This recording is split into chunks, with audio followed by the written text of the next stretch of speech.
My name is Cole Dawson. They thought they buried me in those woods, that I'd disappear like every other broken kid before me. But I didn't die. I watched. I waited. And now, after all these years, I've returned, not just to haunt the past, but to tear it down, piece by piece. What they don't know is, I came back prepared. And this time, I'm the one holding the deed. Before we dive in, take a second to hit that subscribe button and turn on notifications, because the story you're about to hear is raw, real, and unforgettable. Like this video if you believe that where you come from doesn't define where you're going, and if you've ever been betrayed by the people who were supposed to protect you. Now buckle up. This isn't just a story, it's a reckoning. They say the pines whisper if you listen long enough.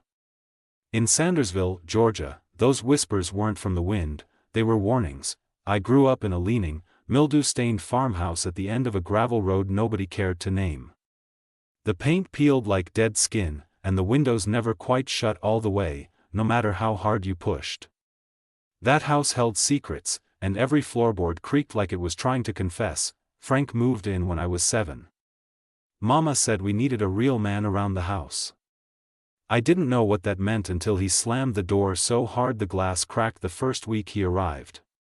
After that, I learned quickly. Frank didn't talk much, but when he did, it came with a belt, a slap, or a backhand so quick it felt like thunder. He drank every night. Cheap liquor that smelled like fire and rot. When he was sober, he was mean. When he was drunk, he was something else entirely, mean and unpredictable. I remember once, when I forgot to bring in firewood before sundown. He made me sleep outside in the shed, no blanket, dead of January. I was 9, Mama. She didn't stop him. She didn't say much of anything. I used to think maybe she was scared, too.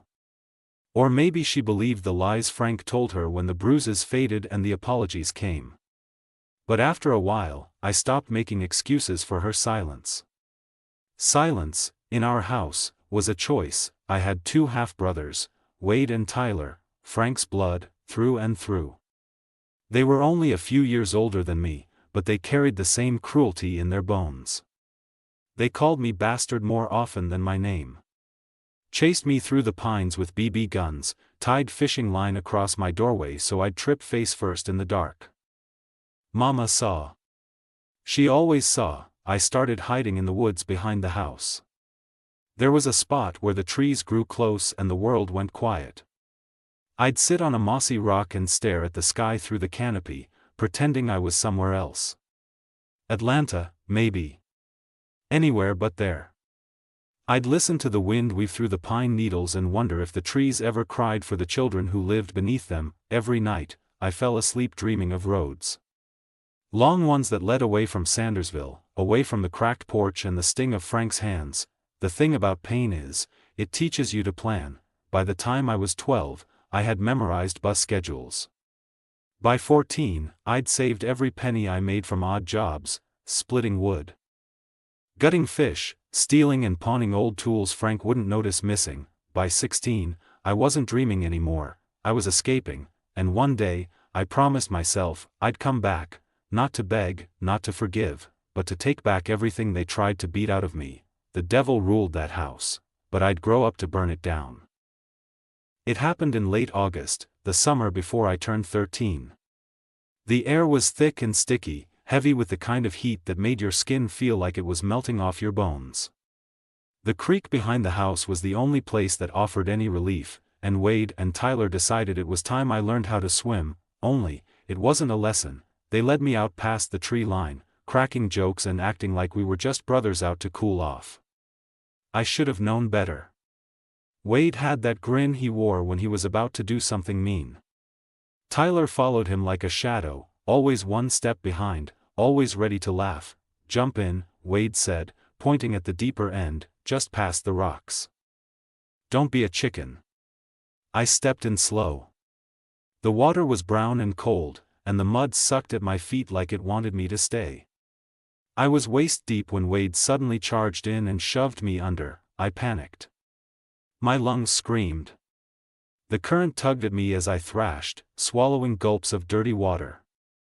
I clawed for the surface, but Tyler shoved me back down, laughing like it was a game. "Swim, bastard." Wade yelled, my vision blurred. Time stretched. I felt weightless, suspended in water and fear. I saw Mama's face in my mind, not crying, not screaming, just turning away like always.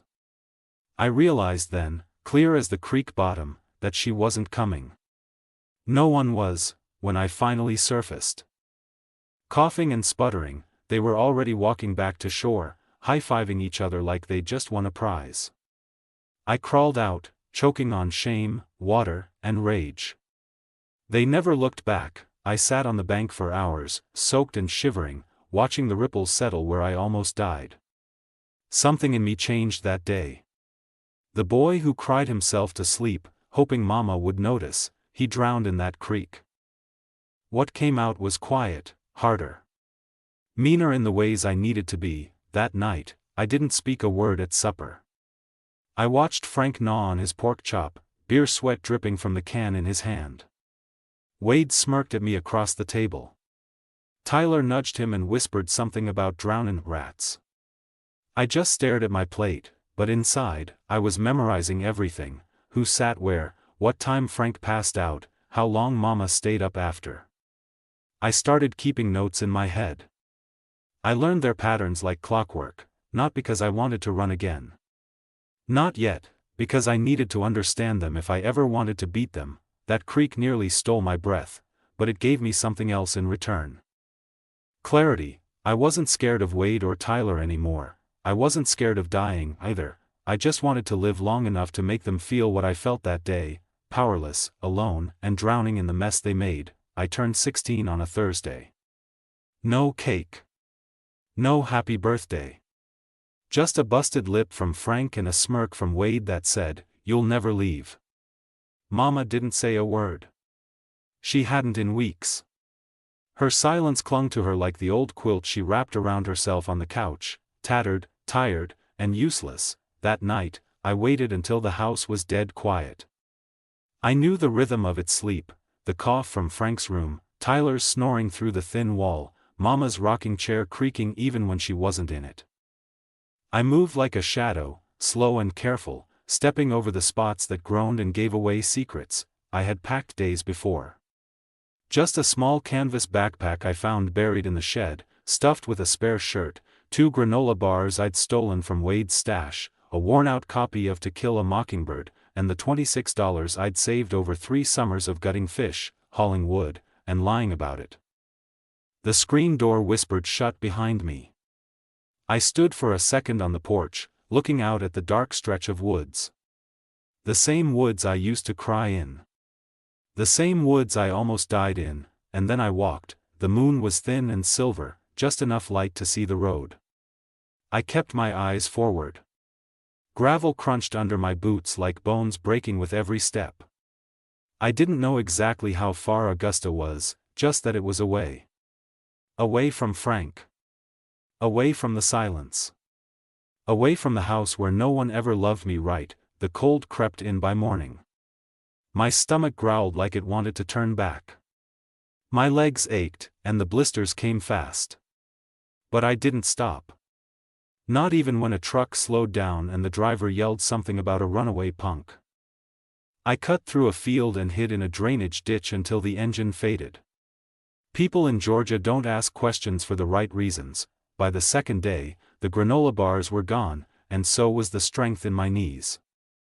But something stronger kept me upright, the promise I made to myself in that creek: live long enough to make them regret it. I reached the edge of Augusta on the 3rd morning. Bleeding feet. Ripped shirt. Filthy. I found a bus station and sat on a bench like I belonged there, even though I didn't.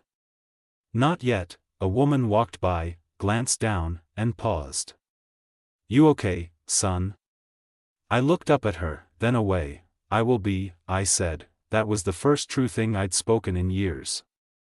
That night, I curled up behind a Waffle House dumpster, hugging my backpack like it was armor. The pavement was hard. The air was cold. But I smiled, because for the first time in my life, I was free. Freedom don't taste sweet when your first meal is a ketchup packet and a piece of half-eaten toast you pull from a trash can. But it was mine, and I savored every bite. I spent my first weeks in Augusta sleeping behind the Waffle House I'd eventually wash dishes for. The manager, a tired woman named Miss Ruthie with more wrinkles than smiles, caught me one morning digging through their dumpster. "You hungry or just stupid?" she asked. "Both," I said. She stared for a moment, then tossed me an apron. "Don't steal. Don't lie. Show up early, and I'll pretend I don't see you sleep out back." That's how it started. I scrubbed dishes until my fingers blistered and the steam burned my face raw. But I showed up every day. I learned to keep my mouth shut and my eyes open. I worked double shifts when Ruthie let me, and by month 2, I had a cot in the back of a gas station storeroom and enough spare change to buy real food. I took the worst jobs. Cleaned toilets, mopped up puke, unclogged truck stop urinals with a bent clothes hanger. People looked through me like I didn't exist. And maybe that helped. If they couldn't see me, they couldn't stop me either. Late nights, I'd read that old book from my backpack, or borrow newspapers and circle job ads I wasn't yet qualified for. But I paid attention. I watched how managers counted tills, how inventory sheets were tallied, how deliveries were scheduled. I was learning. Quietly. Constantly. Then one day, a man named Hank Simmons rolled in with a diesel rig loud enough to shake the pavement. He ordered coffee, black, and a steak burnt to hell. He saw me stacking crates behind the counter and asked how old I was. 18, I lied. He raised an eyebrow. "Sure you are." Hank had a long gray beard, hands like tree trunks, and eyes that had seen too much. Something about me must have reminded him of someone, maybe himself, because he didn't ask many questions. Instead, he showed up every week and gave me tips: how fuel prices affect margins, why timing mattered more than speed in logistics, and how most folks lose money because they don't know what the hell they're doing. "You got a brain," he told me one night as we sat on the curb outside the diner. "Use it. Don't stay in the dirt just 'cause you were born there." He gave me my first real job outside a mop, helping him load, log, and track cargo on weekends. It wasn't glamorous, but it was a window into a world bigger than grease traps and gas station keys. I saved every dollar I could. Bought a cheap laptop. Took online courses. Learned about credit, taxes, and trucks. I wasn't just surviving anymore, I was preparing, because I hadn't forgotten Sandersville. I hadn't forgotten Frank. Or Wade. Or the land they laughed about owning. I was coming back, but next time, I wouldn't be on foot. The first car I flipped was a '92 Ford Ranger, rusted through the floor and barely holding oil. I bought it from a scrapyard for $300 after convincing the owner it was more trash than truck. Took me 2 weeks, a borrowed socket set, and every YouTube video I could find to bring it back to life. Sold it for $1,200 the next month. That's when I realized, broken things can still turn a profit. By the time I turned 20, I was working full-time at a body shop during the day, and hustling on nights and weekends. I'd find beat-up rides on Craigslist, fix them just enough to sell, and reinvest every dime. When I wasn't under a hood, I was online, learning business, marketing, and the ugly beauty of real estate. At 24, I bought my first house, if you could call it that. A collapsed shotgun-style house on the edge of a forgotten town, sold at auction for less than the price of a used car. Most people would have seen a rotted shell. I saw opportunity. The roof leaked. Termites had danced through the beams. But I worked sunup to sundown, doing what I could myself and bartering the rest. A buddy from the shop helped with plumbing in exchange for an old Honda I'd rebuilt. I slept on plywood floors and lived off instant noodles. 6 months later, I sold the house for 4 times what I paid. I was hooked. Every property after that came with fewer mistakes, better margins, and sharper instincts. I didn't just renovate homes, I revived them.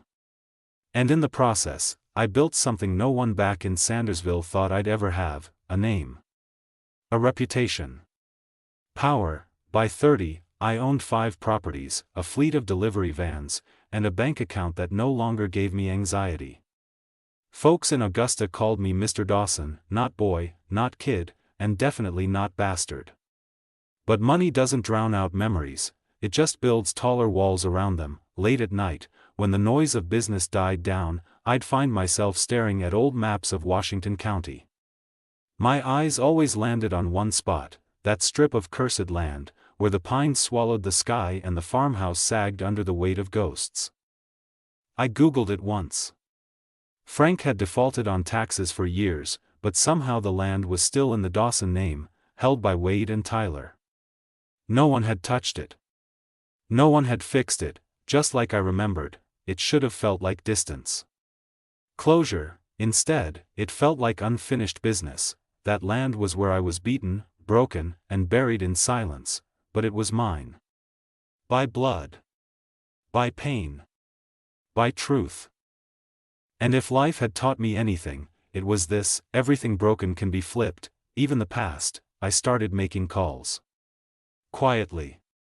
Carefully, because I wasn't just coming back to see, I was coming back to own it all. I hadn't heard Wade's voice in over a decade.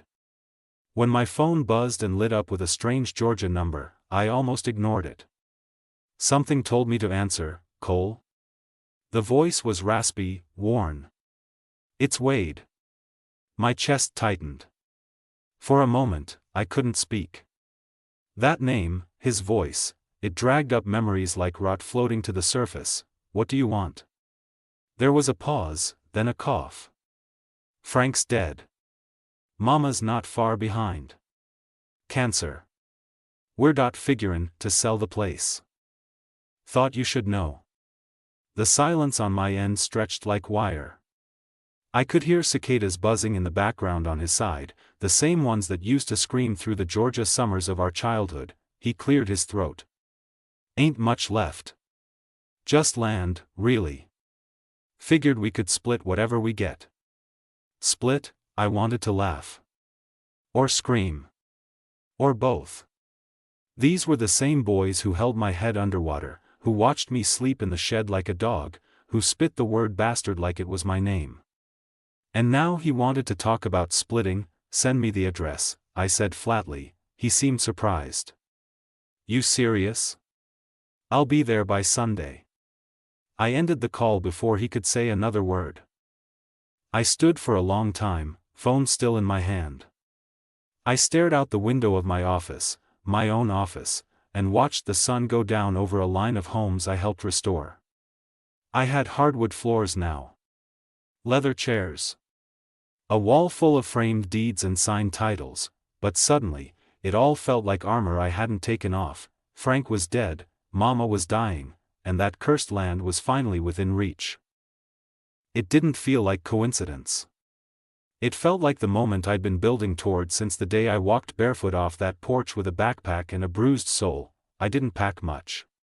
Just a duffel bag and a file folder I kept locked in a drawer, one full of old papers I'd spent years tracking down. Deed transfers. Tax defaults. A handwritten will from my biological father, tucked away in a safety deposit box since 1999. Everything I needed was in that folder. I slid it inside the bag like a sword returning to its sheath. The drive to Sandersville was quiet. The highway rolled on under stars that looked sharper than I remembered. Somewhere around Milledgeville, I stopped at a gas station and stared at my reflection in the window. Beard trimmed. Jacket tailored. Watch ticking like a metronome. I didn't look like the boy they tried to bury. I looked like the man they never saw coming. As I pulled back onto the road, something settled in my chest. Not peace, not rage. Something colder. Sharper. It wasn't just about going home anymore, it was about taking it back. The first thing I noticed when I rolled into Sandersville was how small everything looked. The gas station where Frank used to buy beer was boarded up.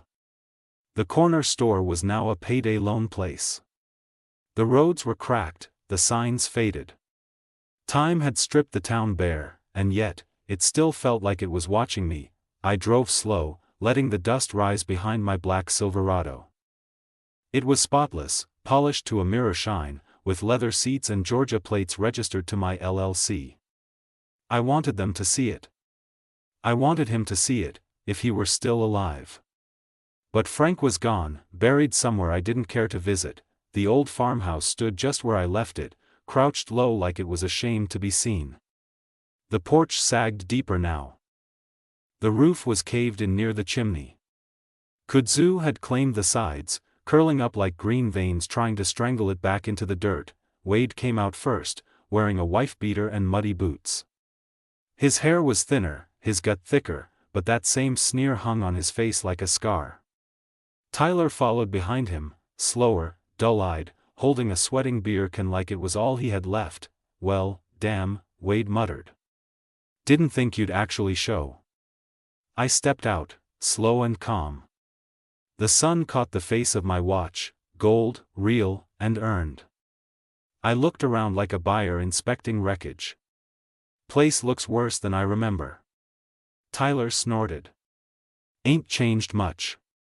"That's the problem," I said. Wade crossed his arms. "Look, we don't need to drag up old crap. Mama's inside. She's real bad off. We were thinkin' we'd sell to that lumber outfit from Macon. They'll tear it all down, cut the trees, easy money." "I'm not selling," I said, tossing him a manila envelope. He frowned and opened it. His eyes scanned the deed copies, the tax forfeitures, and finally, the will. This ain't right," he stammered. "It's legal," I said. "Daddy left the land to Mama and me. Frank never filed a claim. And you two? You're trespassers. Squatters." Wade's face flushed red. "You son of a," I stepped closer. "Careful with that word. I'm not a boy anymore." Tyler tried to speak. But the words got lost in the beer fog. I could see it hitting them, years of drinking and laziness crashing into the fact that I'd beaten them without lifting a finger. They thought I'd come back broken. Instead, I came back with lawyers, titles, and money they'd never touch. "You own part of town?" Wade muttered. "Most of it," I said. "The hardware store, the warehouse, even that lot behind the church. I didn't just come back. I bought my way in." Wade dropped the envelope. Tyler just sat on the steps like he'd been hit in the gut. The house groaned behind them, so did the past. I didn't come to burn it down, I came to bury what was already dead. The Washington County Courthouse hadn't changed a bit, still creaky floors, still that old courthouse smell of paper, dust, and air conditioning that never quite worked. I sat at the front in a pressed gray suit, flanked by my lawyer, a sharp-tongued woman from Macon named Lynn Devers. Wade and Tyler slouched behind their public defender, looking like two farmhands dragged into church against their will. Judge Rowell, a man whose eyebrows had more life than his voice, shuffled through the documents Lynn had submitted. Deed transfers. Tax records. And most importantly, the will, handwritten by my biological father, witnessed and notarized, declaring the land was to be passed to his son, Cole Dawson. "Everything appears in order," the judge finally said. "The property in question, including the acreage surrounding the Dawson farmhouse, is hereby awarded to Mr. Cole Dawson in full. Case closed." The gavel struck like thunder. Tyler looked stunned, blinking like he'd just woken from a bad dream. But Wade wasn't done. He stood, chest puffed out, jaw tight. "This is bull," he spat. "That land was Frank's. You ain't even real family." I turned slowly in my seat. "Neither were you. You just shared a roof and a hatred you inherited." Wade stepped forward. The bailiff barked a warning, but Wade didn't care. He lunged. I stood to face him, but not fast enough. His fist cracked into my jaw. I stumbled back, sharp pain flashing white across my vision. My back hit the wooden railing behind the defense table. Everything slowed. The courtroom gasped. The bailiff moved, but I moved faster. I straightened, blood in my mouth and 10 years of fury in my fists. I swung hard, once, clean, and square across Wade's face. He crashed into a bench, dazed, shocked. It wasn't just the hit, it was who had hit him. I stood over him, breathing heavy, the taste of copper on my tongue. That was for the creek, I said. For the shed. For the years you and Frank made me feel like less than nothing. The bailiff finally reached us, but I raised my hands and stepped back. I'm done, I said. I got what I came for. Tyler stayed seated, wide-eyed, watching it all fall apart. Wade was dragged out in cuffs, shouting nonsense about stolen land and bastards rising from the dead. But nobody listened. The courtroom had already moved on. Outside, the Georgia sun burned hot. Lynn offered me an ice pack from her car. I pressed it to my jaw and smiled through the ache. This kind of win? She said. It always leaves bruises. I nodded. Some bruises are worth it. Because for the first time, I wasn't surviving the past, I was rewriting it. The land was mine now, not just on paper, in blood. In pain. Indeed, the first thing I did after the dust settled was bulldoze the old house. I stood at the edge of the yard, same dirt where I'd been slapped, starved, and forgotten, and watched the roof collapse like a long-held breath finally let go. I didn't flinch. I didn't cry. That house died years ago. I was just putting it in the ground. Over the next year, I poured everything into rebuilding the land, not for me, but for every kid who'd ever been told they were worthless. I named it Redemption Pines, and every piece of it was designed with care. 5 cabins, each named after a virtue I had to teach myself: hope, strength, patience, truth, and grace. I hired counselors, mentors, and caretakers, people who saw kids like I used to be. We worked with the state to take in children who'd been through hell and had nowhere safe to land. They arrived with eyes like mine used to be, hard, scared, and hungry for something more, and little by little, they softened. I saw boys who couldn't sleep without the lights on learn to dream again. I saw girls who flinched at every sound start to laugh. They planted gardens, painted murals, read bedtime stories. They healed on the same land where I was nearly destroyed. Mama died quietly in a nursing home 2 counties over. No funeral. No obituary. I didn't go to say goodbye, I'd already done that, years ago. I did send flowers, though. Black lilies. The kind that bloom from decay. Wade and Tyler disappeared like smoke.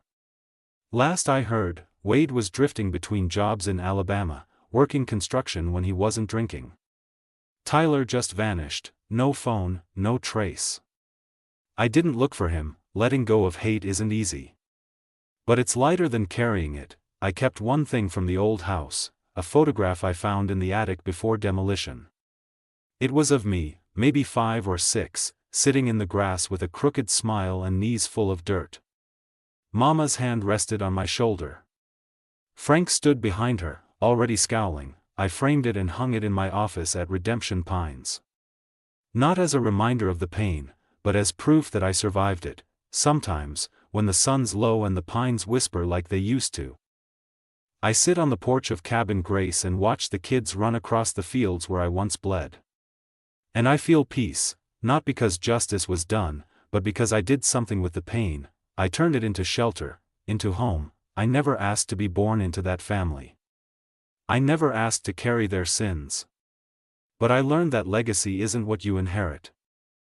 It's what you build in its place. And here, on this once cursed land, surrounded by laughter and second chances, I built mine, not from vengeance, but from redemption. If this story moved you, if you felt the pain, the struggle, and the power of turning trauma into triumph, don't scroll away just yet. Share your thoughts in the comments. Have you ever had to walk away from something toxic to build something better?